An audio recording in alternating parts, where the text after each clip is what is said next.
grade, we get to order a set of real numbers arising from mathematical and real-world contexts.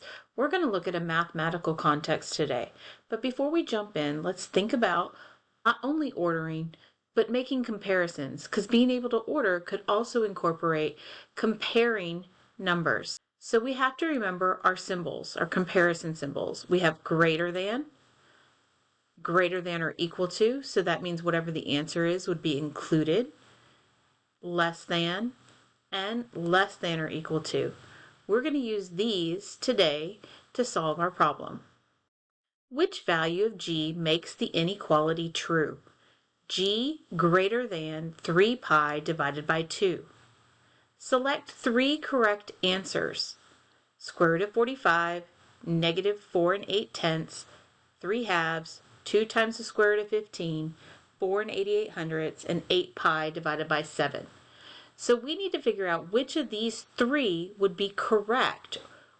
And when we say correct, we mean it needs to make this statement true. So if I plug in a number, it's going to read true, that this number is greater than this value.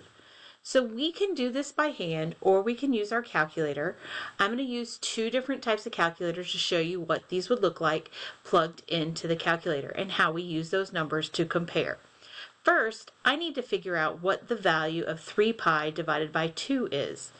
So in my calculator, I can type 3 times pi divided by 2, and I get 4.71238, and a lot of different decimals out there. But this will get us started.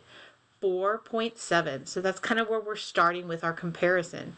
So whatever g is has to be bigger than 4.71238898038.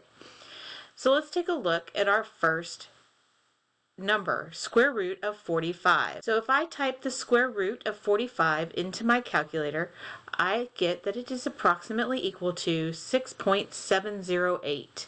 So automatically 6.7 is greater than 4.7.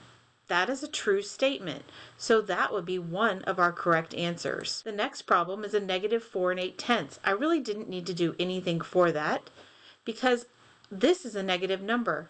This is a positive number, so this would not be a true statement. Let's look at 3 halves. You may already recognize that that's 1.5 or 1.5. So once again, 1 is smaller than 4, so that would not be a true statement. 1.5 is greater than 4.7. That is not true, so we can mark that one off.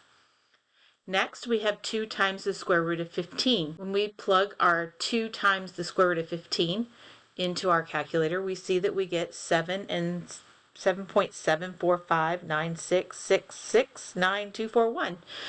But we could have stopped at the 7.7 because 7.7 is greater than 4.7. So this would be a correct answer. 4.88. I don't really have to do anything. I'm just making that comparison. 4.88 is bigger than 4.71. So this would be a correct answer, which means that most likely 8 pi divided by 7 is not going to make that statement true. But let's check it out just in case. 8 times pi divided by 7 is equal to 3.59. 3.59 greater than 4.7 is not a true statement, so that is not one of our answers. And we've got 3 correct answers selected. You could also use your handheld device to type these in as well. You would still get all of those numbers that you could use to compare.